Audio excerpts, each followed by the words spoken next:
அன்பான சகோதர சகோதரிகளே, இந்த நாளில் உங்களை ஆசீர்வதிக்க ஒரு அற்புதமான செய்தியுடன் நான் வந்திருக்கிறேன். கர்த்தரை நம்புகிறவர்களுக்கு என்னென்ன நன்மைகள் கிடைக்கும் என்று உங்களுக்கு தெரியுமா? நான் அதை பற்றி தான் உங்களுக்கு அறிவிக்க வந்திருக்கிறேன். இது சாதாரண வாழ்க்கை அல்ல, இது ஆசீர்வாதங்களால் நிரம்பிய வாழ்க்கை.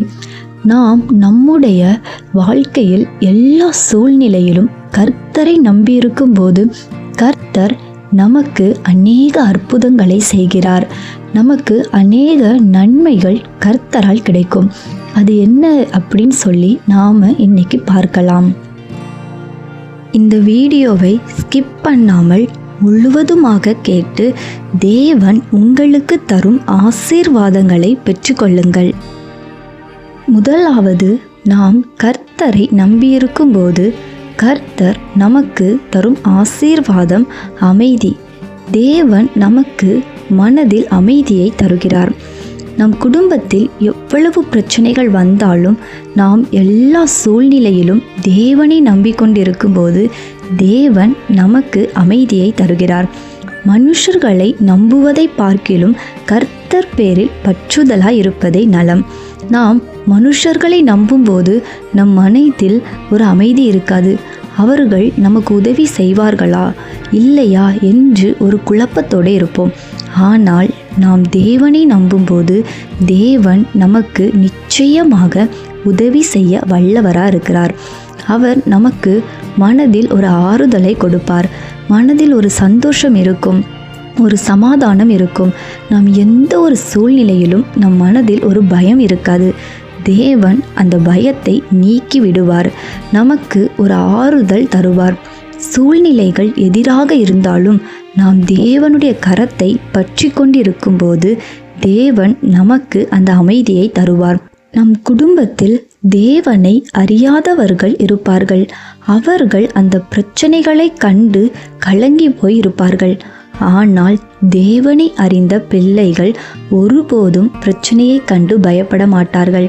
ஏனென்றால் அவர்களுக்கு தெரியும், கர்த்தர் பார்த்து கொள்வார், தேவன் எனக்கு நன்மையானதை செய்வார் என்று.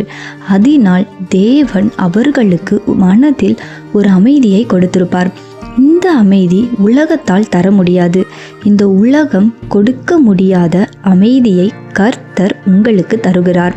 வேதாகமம் சொல்கிறது, நான் உங்களுக்கு என் சமாதானத்தை தருகிறேன் என்று. தேவன் உங்களுக்கு சமாதானத்தை வைத்திருக்கிறார். தேவன் உங்களை கஷ்டப்படுத்த வேண்டும் என்று ஒருபோதும் நினைப்பதில்லை. தேவனுடைய பிள்ளைகள் ஒருபோதும் பயப்பட மாட்டார்கள். அவர்களுடைய நம்பிக்கை தேவன் மேல் இருக்கும்.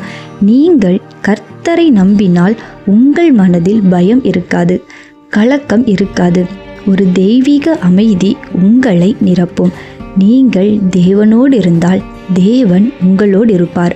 உங்கள் எல்லா பிரச்சனைகளையும் தேவனிடத்தில் ஒப்புக்கொடுங்கள். தேவன் அதன் எல்லாவற்றையும் நிறைவேற்ற வல்லவராக இருக்கிறார். உங்கள் தேவைகள் எல்லாவற்றையும் அவர் சந்திப்பார்.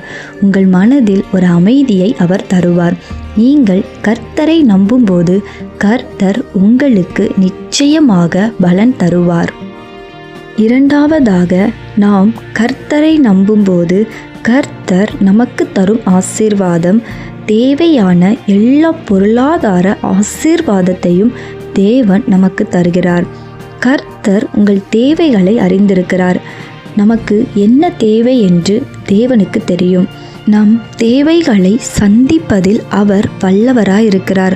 ஒவ்வொரு நாளும் நம்முடைய தேவைகள் எல்லாவற்றையும் மனிதர்களிடத்தில் கேட்கக்கூடாது. நாம் முதலாவது தேவனுடைய சமூகத்தில் காத்திருந்து ஜெபிக்க வேண்டும். நம் தேவைகளை கர்த்தரிடத்தில் ஒப்பு கொடுக்க வேண்டும். அவர் மீது நம்பிக்கை வைக்க வேண்டும். அவர் உங்கள் தேவைகளை அதினதின் நேரத்தில், எந்த நேரத்தில் என்ன தேவை என்று கர்த்தருக்கு தெரியும். அதை அவர் உங்களுக்காக ஆயத்தப்படுத்தி வைத்திருப்பார். நீங்கள் நம்பிக்கையோடு இருந்தால் உங்களுக்கு தேவையானதை அவர் சரியான நேரத்தில் உங்களுக்கு தருவார். வேதாகமத்தில் கூட ஒரு வசனம் இப்படியாக சொல்கிறது, என் தேவன் தம்முடைய ஐஸ்வர்யத்தின்படி உங்கள் குறைவுகளை எல்லாம் நிறைவேற்றுவார். நம்முடைய தேவன் ஐஸ்வர்யம் உள்ளவர். அவர் ஐஸ்வர்ய சம்பன்னராய் இருக்கிறார். அப்படி இருக்கும்போது தேவன் தம்முடைய பிள்ளைகளை குறைவாய் விட மாட்டார். தேவைகள் எல்லாவற்றையும் நிறைவேற்ற அவர் வல்லவராய் இருக்கிறார். நீங்கள் கர்த்தரை நம்பும்போது கர்த்தர் உங்களுக்கு இரக்கம் செய்வார். கர்த்தரை நம்புகிறவனையோ கிருபை சூழ்ந்து கொள்ளும். ஒவ்வொரு நாளும் நீங்கள் காலை எழுந்தவுடன் உங்கள் தேவைகளை கர்த்தருடைய சமூகத்தில் ஒப்புக்கொடுங்கள். நீங்கள் தேவனிடத்தில் கேட்கும்போது, தேவனிடத்தில் நம்பிக்கை வைக்கும்போது தேவன் உங்கள் தேவைகளை, அந்த நாளில் உங்களுக்கு என்ன தேவையோ அதை கர்த்தர் உங்களுக்கு நிச்சயமாக நிறைவேற்றுவார். நீங்கள் கர்த்தரை நம்பும்போது கர்த்தர் உங்கள் ஒவ்வொரு தேவைகளையும், உங்கள் பொருளாதார தேவைகளை அவர் நிச்சயமாக நிறைவேற்றுவார். மூன்றாவதாக, நீங்கள் கர்த்தரை நம்பும்போது கர்த்தர் உங்களுக்கு கொடுக்கும் ஆசீர்வாதம் பாதுகாப்பு. ஒவ்வொரு நாளும் தேவன் உங்களை பாதுகாக்கிறார். நீங்கள் போகும் இடமெல்லாம் தேவன் உங்களோடு இருந்து உங்களை பாதுகாத்து கொண்டிருக்கிறார். நீங்கள் எங்கு சென்றாலும் கர்த்தர் உங்களோடு இருக்கிறார். தீங்கு வராமல் காக்கிறார். அபாயங்களில் இருந்து விடுவிக்கிறார். உங்களுக்கு தெரியாது, நீங்கள் ஒவ்வொரு நாளும் வெளியில் செல்கிறீர்கள். திரும்ப வீட்டுக்கு வரும்போது பாதுகாப்பாக வருகிறீர்கள். அதற்கு தேவன் உங்களோடு இருப்பதே காரணம். கர்த்தரை நம்புகிறவனையோ கிருபை சூழ்ந்து கொள்ளும். நீங்கள் ஒவ்வொரு நாளும் கர்த்தரை நம்பும்போது கர்த்தருடைய கிருபை உங்களை சூழ்ந்து பாதுகாத்து கொள்ளுகிறது. நீங்கள் போகும் இடமெல்லாம் உன் தேவனாகிய கர்த்தர் உன்னோடு கூட இருந்து உன்னை பாதுகாக்க வல்லவராக இருக்கிறார். இஸ்ரவேலின் கர்த்தர் உறங்குவதும் இல்லை, தூங்குவதும் இல்லை. அவர் உன்னை பாதுகாக்கிறார். பாதுகாத்து உன்னை ஒவ்வொரு நாளும் வழி நடத்துகிறார். நீ தேவன் மீது நம்பிக்கையோடு இருந்தால் எந்த ஆபத்தும் உன்னை அணுகாது. 1000 பேர் உன் பக்கத்தில் விழுந்தாலும் அது உன்னை அணுகாது. தேவன் எல்லா ஆபத்திலிருந்தும் உன்னை விடுவிக்க வல்லவராயிருக்கிறார். நீ ஒவ்வொரு நாளும் கர்த்தரை பற்றிக்கொள். நீ வெளியில் செல்லும்போது கர்த்தரை நினைத்துக்கொள். உன் பாரத்தை அவர் மீது வை. தேவனே, நான் வெளியில் செல்கிறேன், நீர் என்னோடு கூட வாருங்கள் என்று சொல்லி ஒரு நிமிடம் ஜெபித்து விட்டு போ. கர்த்தர் உன்னோடு கூட வருவார். ஒரு தீங்கும் உன்னை சேதப்படுத்தாது. நான்காவதாக, கர்த்தரை நம்புகிறவர்களுக்கு கிடைக்கும் ஆசீர்வாதம் ஆரோக்கியம் மற்றும் குணமடைதல். நாம் கர்த்தரை நம்பும்போது தேவன் நமக்கு சரீரத்தில் நல்ல சுகத்தை தருகிறார். சில நேரத்தில் மருத்துவர்கள் கூட நம்மை கைவிட்டிருப்பார்கள். ஆனால் அந்த நேரத்திலும் நாம் தேவனை நம்பும்போது தேவன் நமக்கு சரீரத்தில் சுகத்தை தர வல்லவராக இருக்கிறார். எத்தனையோ சாட்சிகளை நாம் கேட்டிருப்போம். மருத்துவர்களால் முடியாத ஒரு நிலைமை, ஆனால் தேவன் எனக்கு அற்புதம் செய்தார் என்று எத்தனையோ பேர் சாட்சி கூறியிருப்பார்கள். தேவன் அப்படி ஒரு வல்லமை உள்ளவர்தான். தேவனால் கூடாத காரியம் ஒன்றுமே இல்லை. வேதாகமத்தில் கூட மரித்த லாசருவை 4 நாட்கள் கழித்து அவனை உயிரோடு எழுப்பியிருப்பார். தேவன் ஒரு வல்லமை உள்ளவர். அவர் ஒருத்தருக்கு உதவி செய்ய வல்லவராய் இருக்கிறார். நம்முடைய வாழ்க்கையிலும் மருத்துவர்களால் கைவிடப்பட்ட ஒரு நிலைமையில் நாம் இருக்கலாம், கலங்கி கொண்டு இருக்கலாம். என் வாழ்க்கை முடிய போகிறதே என்று ஒரு வலியோடு இருக்கலாம். என் வாழ்க்கையில் இப்படி ஒரு வேதனையில் நான் இருக்கிறேனே என்று நீங்கள் கர்த்தரை நம்புங்கள். தேவனால் கூடாத காரியம் ஒன்றுமில்லை. தேவனிடத்தில் நம்பிக்கை வையுங்கள். தேவன் உங்கள் சரீரத்தில் உள்ள எல்லா வலிகளையும் எல்லா நோய்களையும் நீக்கி உங்களை சுகப்படுத்துவார். ஐந்தாவதாக, நாம் கர்த்தரை நம்பும்போது கர்த்தர் நமக்கு கொடுக்கும் ஆசீர்வாதம் எதிர்கால நம்பிக்கை. நாம் எத்தனையோ பேர் நம்முடைய எதிர்காலத்தை குறித்து கலங்கி கொண்டு இருக்கலாம். என்னுடைய நிலைமை இப்படி இருக்கிறதே, என் எதிர்காலம் எப்படி ஆகுமோ என்று நீங்கள் வருத்தப்படலாம். எனக்கு ஒரு நல்ல வேலை இல்லை, என்னுடைய எதிர்காலம் எப்படி இருக்கும் என்று நீங்கள் கவலைப்படலாம். ஆனால் தேவன் சொல்லுகிறார், நீங்கள் ஒன்றுக்கும் கவலைப்படாதிருங்கள். நாளைய தினத்தை குறித்து நீங்கள் கவலைப்படாதிருங்கள். நாளைய தினம் அதினதிற்காக கவலைப்படும் என்று. நீங்கள் தேவனிடத்தில் விசுவாசம் வையுங்கள், நம்பிக்கையோடு இருங்கள். தேவன் உங்கள் எதிர்காலத்தில் உங்களுக்கு என்ன தேவையோ அதை உங்களுக்கு தந்து உங்களை ஆசீர்வதிப்பார். நிச்சயமாக தேவன் உங்களுக்கு உதவி செய்வார். உங்களுடைய தேவைகளை அவர் அறிந்திருக்கிறார். உங்களுடைய எதிர்காலத்துக்கு என்ன தேவை, எப்பவும் செய்ய வேண்டும் என்று அவர் அறிந்திருக்கிறார். நீங்கள் அவரிடத்தில் நம்பிக்கை வைத்தால் மாத்திரம் போதும். நீங்கள் இப்போது எந்த நிலையில் இருந்தாலும் கர்த்தர் உங்களுக்கு நல்ல எதிர்காலம் வைத்திருக்கிறார். அதை நீங்கள் ஒருபோதும் மறக்க வேண்டாம். உங்களை பற்றிய சிந்தனைகள் சமாதானத்திற்குரியவைகள் ஆனவைகள். கர்த்தர் உங்களுடைய எதிர்காலத்தை நன்றாக திட்டம் பண்ணியிருப்பார்.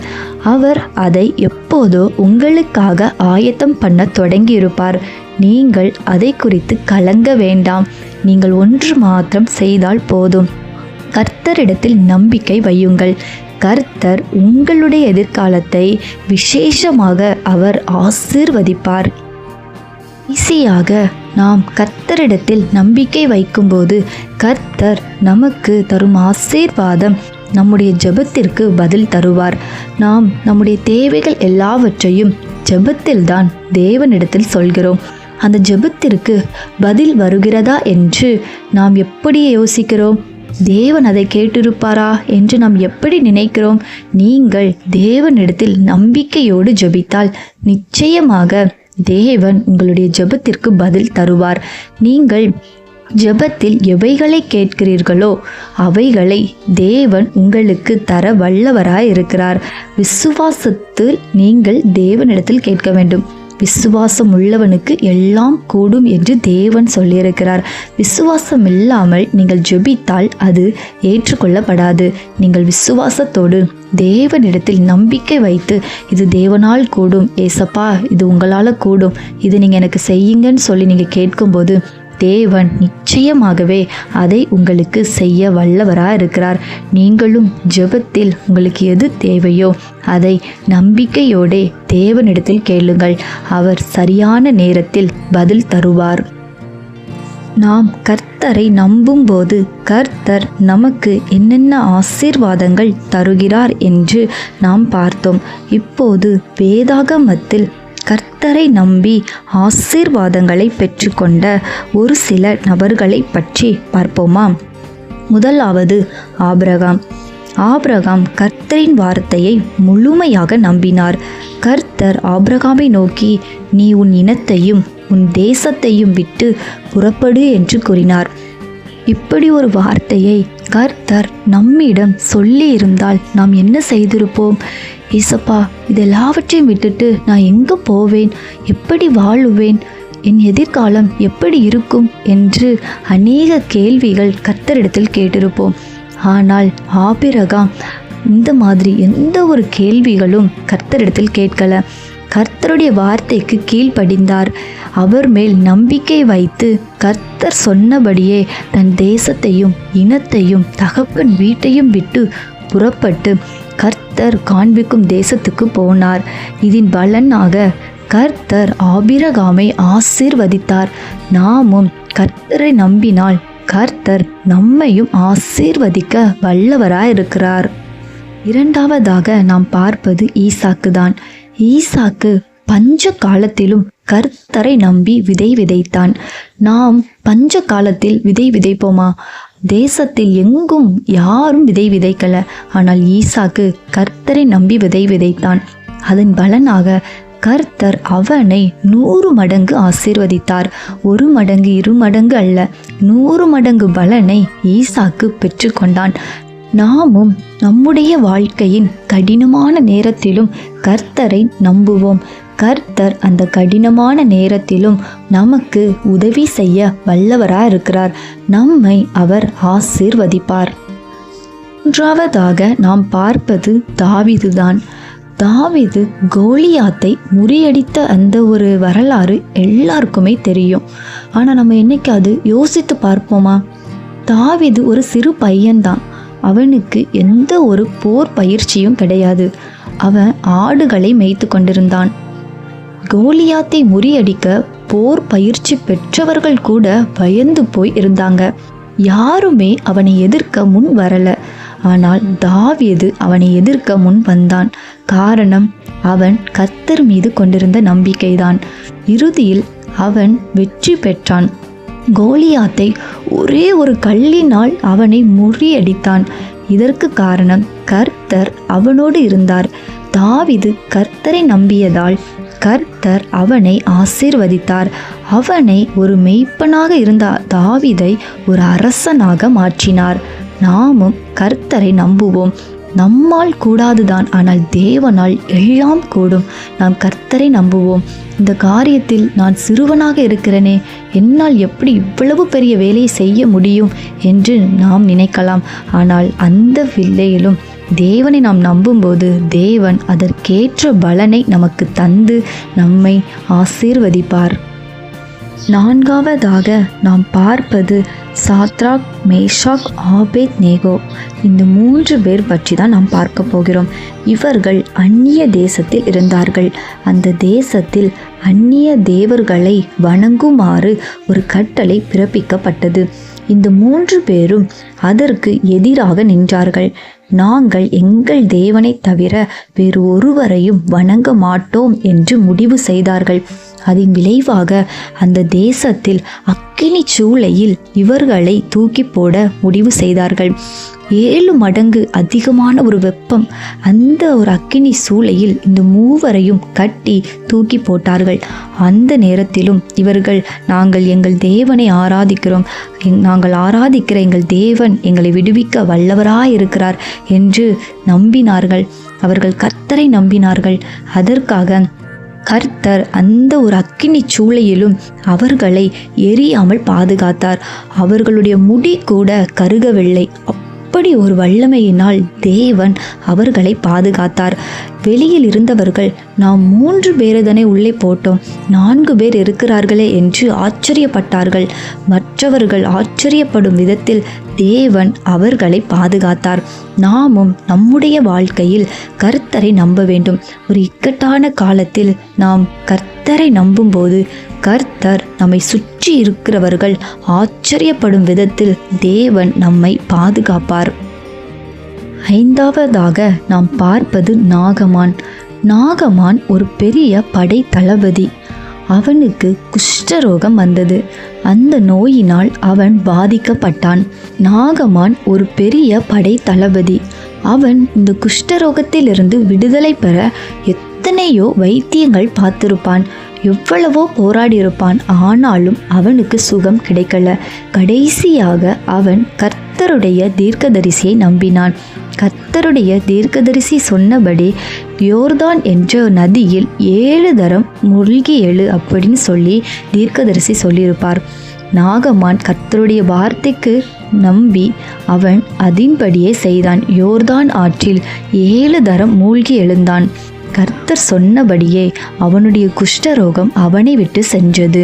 நாமும் நம்முடைய வாழ்க்கையில் கர்த்தரை நம்பும்போது நாம் எந்த நிலைமையில் இருந்தாலும், மருத்துவர்களால் கைவிடப்பட்டிருந்தாலும் கர்த்தர் நமக்கு சுகத்தை தருவார். நம்முடைய வாழ்க்கையில் ஒரு அற்புதம் நடக்கும். நீங்களும் எல்லா சூழ்நிலையிலும் கர்த்தரை நம்புங்கள். கர்த்தரை பிடித்து கொள்ளுங்கள். அவர் உங்களுக்கு சுகத்தை தருவார். உங்கள் வாழ்க்கையில் அற்புதங்களை செய்வார். அன்பானவர்களே, கர்த்தரை நம்புவது வீணில்லை. இன்று நீங்கள் ஒரு தீர்மானம் பண்ணுங்கள். என் வாழ்க்கையை நான் கர்த்தரிடம் ஒப்படைக்கிறேன். எல்லா சூழ்நிலையிலும் நீங்கள் கர்த்தரை நம்புங்கள். நிச்சயமாக நீங்கள் அற்புதமான ஆசீர்வாதங்களை காண்பீர்கள். இப்போது நாம் ஜெபிப்போமா? கர்த்தாவே, இந்த செய்தியை கேட்கிற ஒவ்வொருவரையும் ஆசீர்வதியுங்கள். அவர்களின் வாழ்க்கையில் அமைதி, ஆரோக்கியம், பொருளாதார ஆசீர்வாதம் நிறைந்து வழியட்டும். அவர்கள் உங்களை நம்புவதற்கு நீங்கள் அவருக்கு கிருபை செய்யுங்கள். இயேசுவின் நாமத்தில் ஜெபிக்கிறோம். ஆமென்.